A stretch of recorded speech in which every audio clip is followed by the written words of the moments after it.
제가 오늘 찬양대 새로 오신 분을 먼저 소개한 거는 제가 광고하다가 잃어버릴까 봐 너무 반갑고 기뻐서 제가 먼저 이렇게 소개를 했습니다.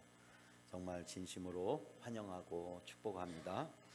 어느 목사님이 친한 친구에게 오랫동안 기도하던 끝에 복음을 전했습니다. 그 오랜 기도의 응답으로 드디어 그 친구가 교회에 왔습니다. 그런데 와이셔츠 주머니에 담배를 꽂은 채 교회에 왔습니다. 그래도 와준 게 너무 고마워서 되도록 앞자리에 앉히고 목사님은 열심히 눈물로 기도를 했습니다. 오늘 제발 은혜를 받게 해달라고. 오늘 우리 새로 오신 분도 은혜를 많이 받았으면 좋겠습니다.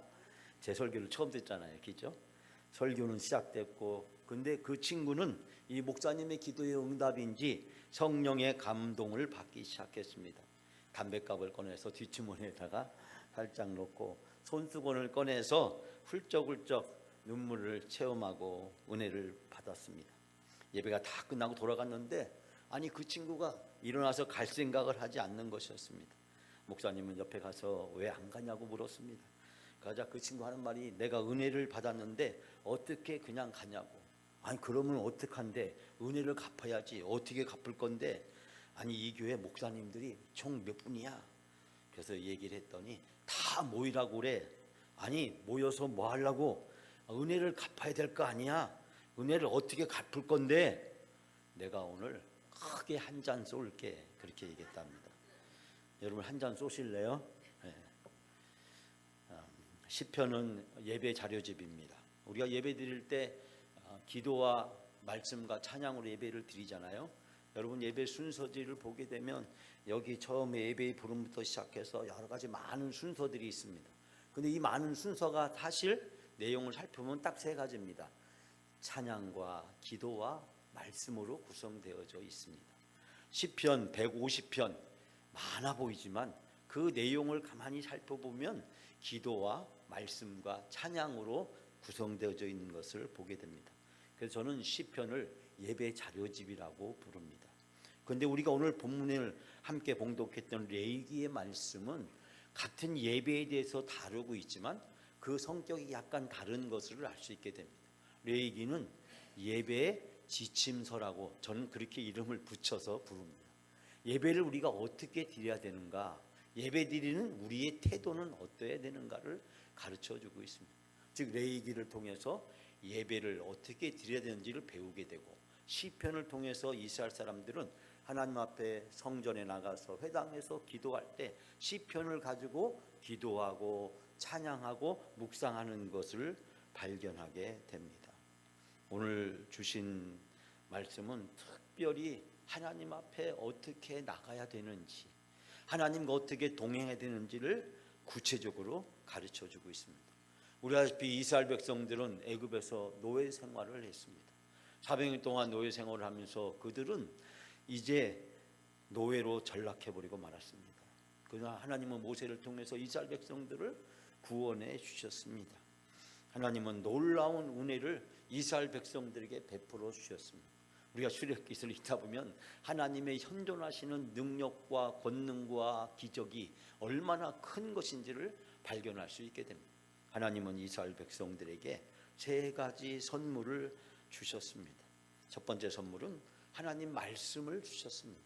애굽에서 노예 생활하던 이스라엘 백성은 애굽의 바로 왕을 섬기고 바로 왕이 시키는 대로 하면서 살아야만 했습니다. 왜냐하면 바로 왕의 노예였기 때문입니다. 그러나 이제는 하나님의 백성으로 살아가야 되는데 하나님의 뜻을 알기 위해서 하나님이 하나님의 말씀을 주셨습니다. 우리는 그것을 율법이라고 부르고 그 율법 안에는 또 십계명이 담겨져 있기도 합니다. 이 율법인 하나님의 말씀은 이제 하나님의 백성으로 이스라엘 백성이 어떻게 살아야 되는지를 가르쳐 주고 있습니다. 그 말씀은 두 가지인데요. 하나는 하나님을 어떻게 사랑해야 되는지, 하나님을 사랑하는 것은 곧 하나님께 예배를 드리는 것이기도 합니다. 또 하나는 하나님을 사랑하는 사람은 다른 사람을 어떻게 사랑해야 되는지, 그래서 하나님 사랑과 이웃 사랑이 바로 율법이 주고 있는 가장 중요한 가르침이고, 이것을 한마디로 요약한다면 사랑에 대해서 이야기하고 있습니다. 즉 사랑하며 살아갈 것을 율법은 가르쳐 주고 있습니다. 하나님은 두 번째 이스라엘 백성에게 선물 주셨는데 그 선물은 성전이었습니다. 이스라엘 백성이 하나님 앞에 어떻게 예배를 드려야 되는지, 성전을 하나님이 구체적으로 이스라엘 백성들에게 가르쳐 주셨고 그 성전에서 어떻게 예배를 드려야 되는지를 가르쳐 주셨습니다. 성전은 하나님이 계신 곳이고 하나님께 예배하는 거룩한 곳입니다. 하나님의 백성은 하나님께 예배하는 사람입니다. 하나님은 예배를 기뻐 받으십니다. 지난주 오후에 이만기 목사님 오셔서 저희들에게 교회와 예배라는 주제로 말씀해 주셨지만 우리가 성도라고 하는 것을 무엇으로 증명할 수 있습니까? 예배를 통해서 증명할 수 있습니다. 우리가 믿음이 있다고 하는 것을 무엇을 통해 증명할 수 있습니까? 바로 예배입니다. 하나님이 가장 기뻐하는 것이 무엇일까요? 바로 예배입니다. 즉 하나님의 백성은 예배를 통해서 하나님 앞에 영광을 돌리고 예배를 통해서 자기가 하나님의 백성임을 증명하며 살아가게 되는 것입니다.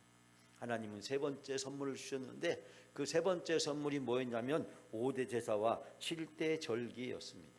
이 5개의 제사는 하나님과 우리 사이에 있는 죄의 문제를 해결하는 방법을 가르쳐 줍니다. 하나님 앞에 우리의 죄를 어떻게 해결할 수 있을까?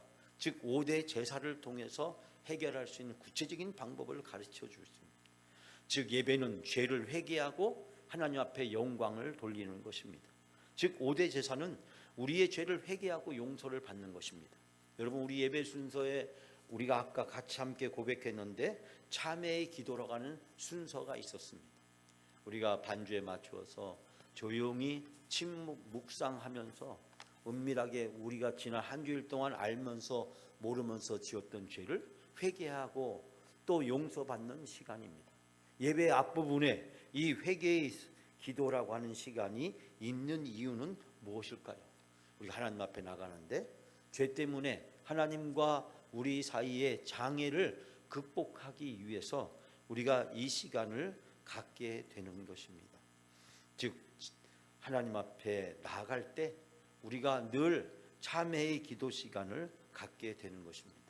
그리고 7가지 절기를 소개해 주고 있습니다. 7가지 절기는 하나님의 은혜를 잊지 않고 동행하는 법을 우리에게 가르쳐 주고 있습니다. 이스라엘 백성 애굽에서 어떻게 노예 생활하다 나오게 되었는지, 그 나온 과정에 무슨 일이 있었는지, 이스라엘 백성이 광야에서 40년 동안 무슨 일이 있었는지, 그리고 이스라엘 백성이 저 적과 끄는 가나안 땅에 들어가서 어떻게 그곳에서 먹고 살게 되었는지, 즉 애굽에서부터 가나안 땅까지 이스라엘 백성들이 하나님께 받은 은혜를 기억하고 그 은혜를 다시 회상하면서 그 은혜 가운데 살아갈 수 있도록 인도해 주시는 것이 7가지 절기입니다.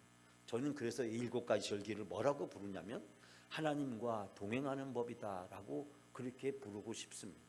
하나님과 동행하려면 하나님이 우리에게 주신 은혜를 우리가 기억하고 그 은혜에 감사로 응답하며 살아가게 될 때 하나님의 은혜를 속에서 살아가게 되는 것입니다. 이스라엘 백성은 7가지 절기를 1년 동안 매년 반복해서 지키게 되었습니다. 우리나라도 음력이라는 절기가 있지 않습니까? 이 음력이라는 절기는 무엇입니까? 우리 아시다시피 달을 기준으로 해서 농사를 잘 짓는 법을 가르쳐 줍니다. 우리가 잘 알고 있는 입춘이라는 것은 봄이 왔다는 것 아닙니까? 이제 농사를 시작하라라는 뜻이잖아요.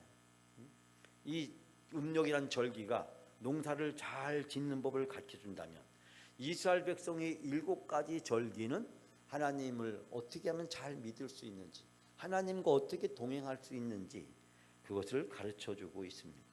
7가지 절기는 둘로 나눠지는데 첫 번째는 하나님께서 우리를 구속해 주시고 구원해 주신 역사를 기념하는 절기입니다. 그 첫 번째가 6월절인데 6월절은 애굽에서 나올 때 무슨 일이 있었는지, 여러분 10가지 재앙 중에서 마지막 10번째 재앙이 어떤 절기였죠? 어떤 기적이었죠? 바로 6월절이 시작이 되는 절기였습니다. 즉 애굽에서 처음 태어난 모든 것들의 생명을 앗아가는 그런 재앙을 내렸는데 그때 집에 문설주에 양의 피를 바른 히브리인들 집에는 그 재앙이 임하지 않게 되었습니다. 그래서 재앙이 지나갔다라는 뜻에서 유월절이라는 이름을 붙여지게 된 것입니다.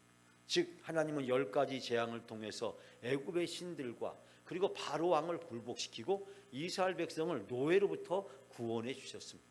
유월절이라는 절기를 이스라엘 백성이 지키는 이유는 우리가 옛날에 노예였는데 하나님이 우리를 구원해 주셨다. 그 하나님이 구원해 주신 노예로부터 우리에게 자유를 주신 하나님의 은혜를 기억하는 절기가 유월절입니다.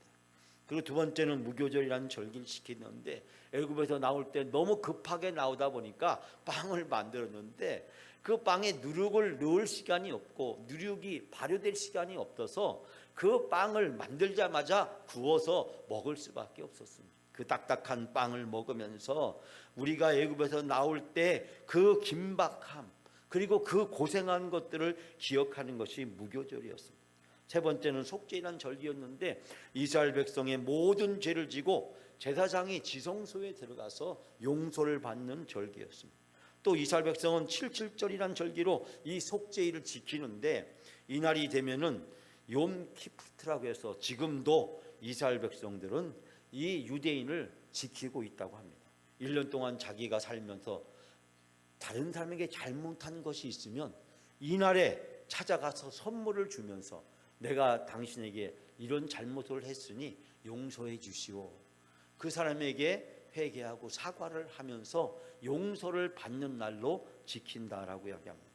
우리도 1년에 한 번쯤은 우리 자신을 돌이켜보면서 나 때문에 상처받은 사람이 있다면 내가 잘못한 일이 있다면 물론 하나님께 회개를 해야겠지만 그 사람에게도 가서 사과를 하고 선물을 주는 그런 순서를 가지면 얼마나 좋을까라는 생각을 해보게 됩니다. 이처럼 유월절, 무교절, 속죄일은 하나님이 우리를 구원해 주시고 용서해 주신 은혜를 기억하는 것이라고 한다면 또 축복의 역사를 기념하는 4가지 절기가 있는데 첫 번째는 바로 초실절이라고 합니다. 이스라엘 백성이 가나안 땅에 들어가서 처음 농사를 지어서 보리를 수확을 하게 되었는데 그 보리의 첫 수확을 하나님께 바치는 것을 기념하는 절기라고 이야기합니다.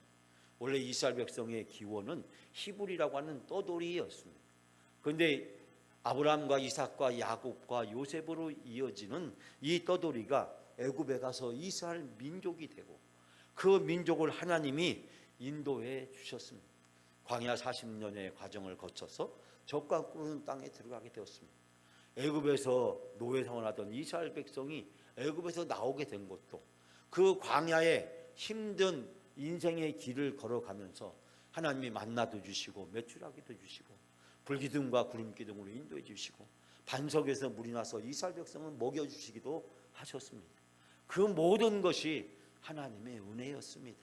뿐만 아니라 하나님은 저 가나안 땅에 들어가서 그 가나안 사람들과의 전쟁에서 승리하게 하시고 이 떠돌이 땅 한 평 가지고 있지 못했던 이 노예 출신들에게 드디어 가나안 땅에서 농사를 지으며 목축을 하며 살아갈 수 있는 은혜를 베풀어 주셨습니다.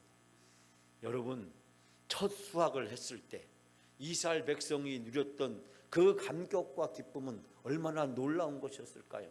떠돌이였던 노예였던 우리들에게 이 젖과 끓는 땅을 주시고 이곳에서 농사를 지어서 수확을 할 수 있게 되는 것을 감사하면서 드리는 절기가 바로 초실절이었습니다. 모든 것은 하나님의 은혜였다고 하나님이 우리에게 베푸신 은혜를 기억하면서 하나님 앞에 영광을 돌리는 절기였습니다. 그리고 다섯 번째는 오순절 또는 칠칠절, 맥절이라 부릅니다. 오늘 본문의 말씀에 등장하게 되는데 이 절기는 보리 수확을 마치고 49일이 지나서 50일째 되는 날 지키는 절기라고 이야기합니다. 밀을 처음으로 수확하기 시작하는 절기라고 이야기합니다. 즉 하나님께서 이제 본격적으로 농사를 짓고 그 농사의 수확을 얻게 된 것을 감사해서 영광을 돌리면서 그 첫 수확한 것을 하나님께 드리고 그리고 온 유대인들과 함께 먹으면서 잔치하는 날이라고 이야기를 합니다. 그리고 여섯 번째는 이 초막절이라는 절기를 지켰는데요. 이 초막절이라는 절기는 광야에서 천막을 치면서 고생했던 생각을 기억하는 절기라고 이야기합니다. 현대 유대인들도 아파트에 살고 있더라도 이 아파트 앞에 있는 공원에 가서 천막을 치고 자식들과 함께 이 초막절 기간을 보낸다라고 이야기합니다. 그때 자녀들이 아버지에게 묻습니다. 아버지, 왜 편안한 집을 내버려 두고 이 불편한 천막에서 생활을 해야 돼요? 라고 이야기하면 아버지는 자녀들에게 이렇게 설명합니다. 우리 조상이 옛날에 애굽의 노예였단다. 그때 하나님은 모세를 통해서 우리를 애굽에서 구원해 주셨단다. 하나님은 10가지 재앙을 통해서 바로 왕을 굴복시켜 주시고 홍해바다를 건너게 하시고 애굽의 군대를 수상시켰단다. 그 모든 것이 하나님의 은혜였단다. 오늘도 하나님의 은혜로 우리가 이렇게 살고 있단다. 그 초막을 치면서 그 천막을 치고 고생했던 기억을 잊지 않고 하나님 앞에 감사하면서 자녀들에게 신앙의 유산을 물려주는 절기라고 이야기합니다.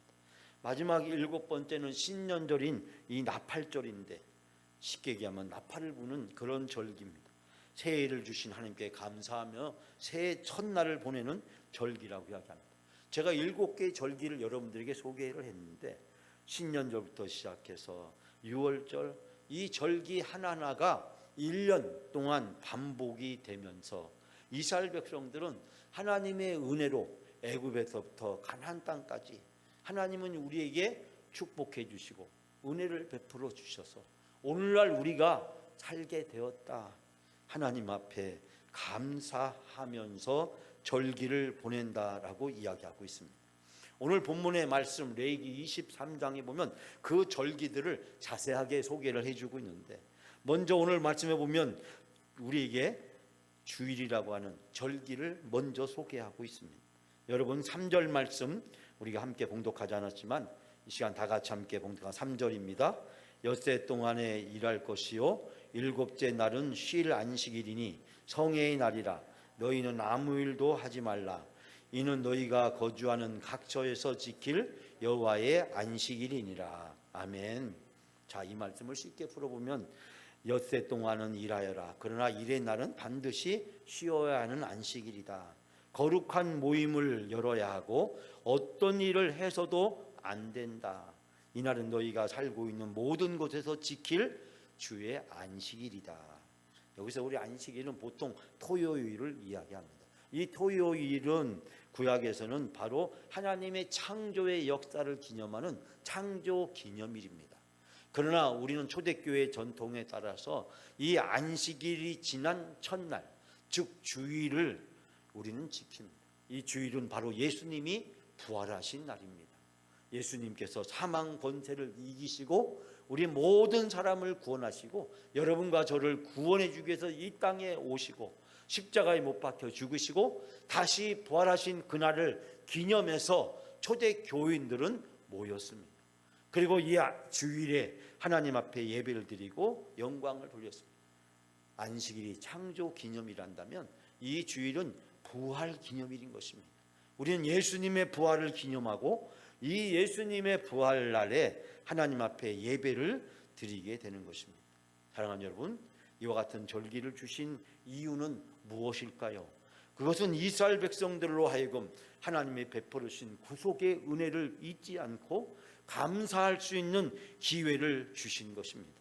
하나님은 애굽에서 우리를 어떻게 구원해 주셨는지, 광야에서 우리를 어떻게 보호하고 지켜주셨는지, 어떻게 이 가나안 땅에서 먹고 살 수 있도록 우리를 인도해 주셨는지 돌이켜보면 모든 것이 하나님의 은혜였음을 고백하는 것이 바로 성경에 등장하는 절기들입니다. 우리는 구약의 절기를 따르지는 않습니다. 그러나 우리는 예수 그리스도의 생애를 따라서 교회력이라고 하는 절기를 지키고 있습니다. 예수님이 이 세상에 오신 것을 기다리는 대강절, 또 예수님이 이 세상에 태어나신 성탄절, 그 예수님이 고난 받으시기 전 우리가 기도하며 경건한 시간을 보내는 사순절, 예수님께서 순환을 받으신 고난주간, 예수님께서 부활하신 부활절, 그리고 예수님께서 승천하신 승천주일, 그리고 삼위일체의 주일 등을 지킵니다.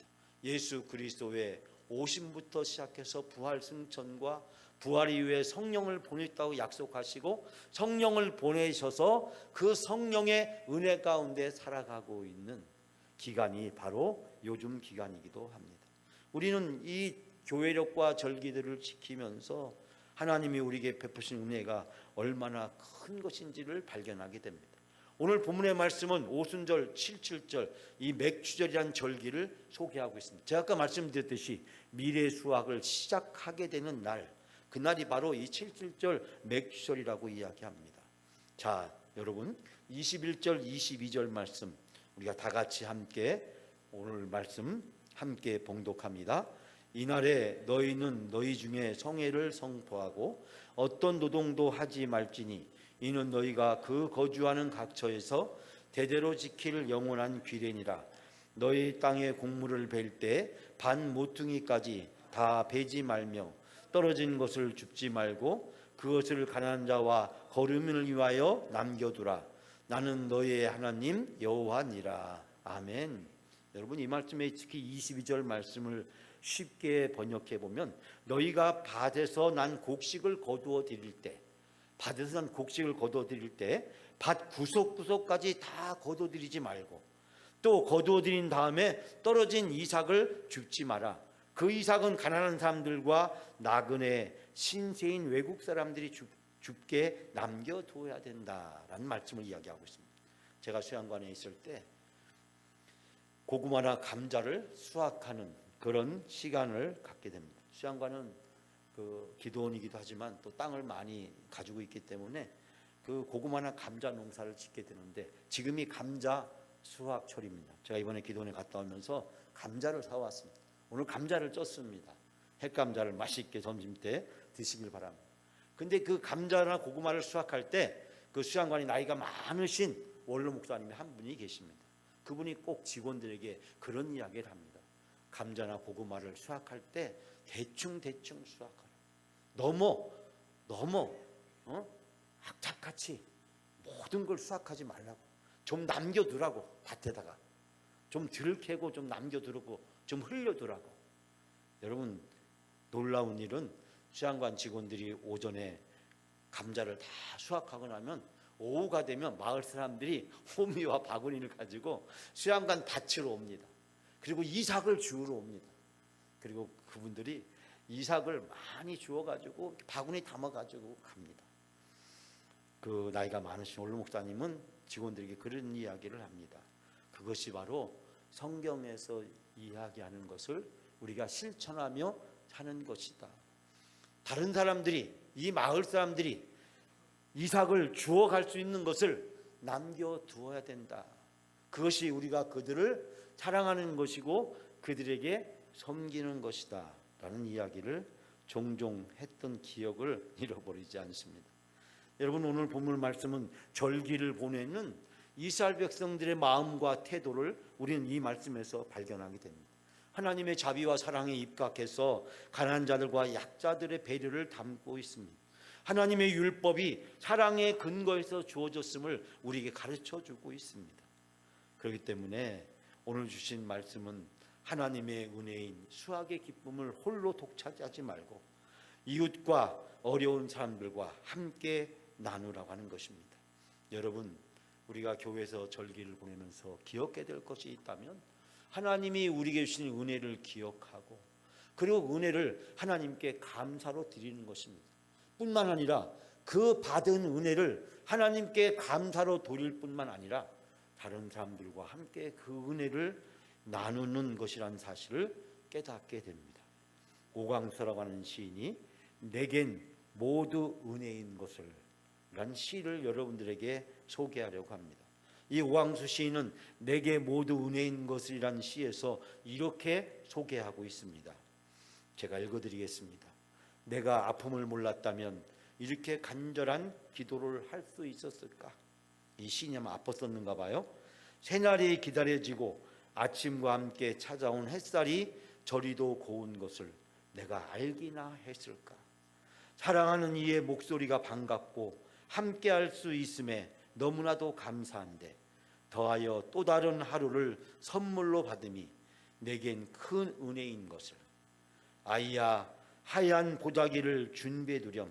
보라색 실로 나의 이니셜을 수놓고, 그리고 사랑하는 내 아내의 미소랑 처음 두근거렸던 내 심장의 수줍음을 담아 빨간 끈 가지고 10집자를 묶어서 고이 보관해두렴. 내가 사는 이 세상, 사랑 때문에 참으로 아름답고 믿음이 있기에 진리를 깨닫고 소망이 있기에 아이들에게 부끄럽지 않음을. 아름다운 세상, 서로 도와가며 살면 더 좋은 세상, 그곳에 내가 살고 있는 것이 내게 큰 은혜인 것을. 여러분, 저는 이 시의 마지막 부분이 제 마음에 와닿습니다. 내가 사는 이 세상, 사랑 때문에 참으로 아름답고 믿음이 있기에 진리를 깨닫고 소망이 있기에 아이들에게 부끄럽지 않음을. 아름다운 세상, 서로 도와가며 살면 더 좋은 세상, 그곳에 내가 살고 있는 것이 내게 큰 은혜인 것을. 사랑하는 여러분, 2023년 맥주 감사절을 보내면서 우리는 지난 반년 동안 하나님이 우리에게 주신 은혜를 기억하고 하나님이 우리에게 주신 축복을 기억하는 날입니다. 오늘은 하나님의 은혜를 회복하는 날입니다. 그리고 그 은혜를 우리가 하나님께 영광을 돌리고 다른 사람을 섬겨야 된다라고 하는 하나님의 말씀을 듣습니다. 밭에서 수확을 하되 이삭을 죽도록 남겨두라고 하신 이 말씀, 하나님이 우리에게 주신 은혜를 우리가 다 누릴 자격이 우리에게는 없다라고 하는 것입니다. 우리가 죄인임에도 불구하고 자격이 없음에도 불구하고 하나님은 여러분과 저를 사랑해 주셨습니다. 여러분과 저를 구원해 주셨습니다. 여러분과 저를 축복해 주셨습니다. 우리가 생각해 보면, 눈을 뜨면 모든 것이 감사할 수밖에 없는 것임을 발견하게 됩니다. 사랑하는 여러분, 그 감사를 나누며 살아가는 여러분이 되시기를 바랍니다. 저는 오늘 여러분들에게 이번 한 주일 동안 미션, 과제를 하나, 숙제를 하나 드리려고 합니다. 여러분, 이번 한 주 동안 보내면서 지난 반년 동안 여러분이 받은 은혜를 다른 사람과 함께 나누십시오.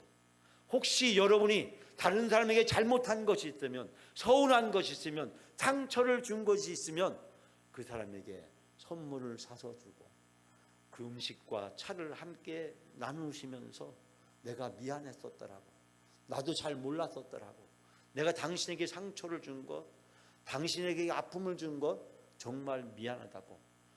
여러분, 섬김으로 사랑을 나누는 이번 한 주간이 되시기를 바랍니다.